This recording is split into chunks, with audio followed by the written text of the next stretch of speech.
والله اني استنكر واقول مع الاسف على اللي شفناه البارحه بالملعب. امر مخزي صراحه. مع الاسف يعني قدموا واعطوا وضحى وكله عشانكم، تالي هاي جازونا بهالطريقه هذه. ما تستحون، ما تخجلون، ما تفكرون. انا قعدت اسال اليوم الناس، اقول الناس هذيل ما يفكرون، ما يقول هذا الشعب الوحيد اللي وقف معانا شنو يجازيه؟ ما تستحون، ما تخجلون والله العظيم. ما تراجعون انفسكم قبل ما تتكلمون بهالطريقه هذه. بس الشعب العراقي شعب عاطفي، تغلب عليه العاطفه، شعب حنون طيب، وهذه مشكلته. هذه مشكلته. يقطع من راتب الموظف ويجمع ويعطي يقدم لهم.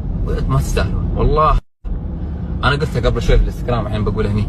تروحون فدوه للعراق واللي يتكلم عن العراق، من تكونوا، من اي جنسيه كنتوا، من ذيك الديره ولا من اللي جنبها ولا من والله ما يهم من تكونوا انتم ولا شيء. انتم عند بلد كان واقف معاكم.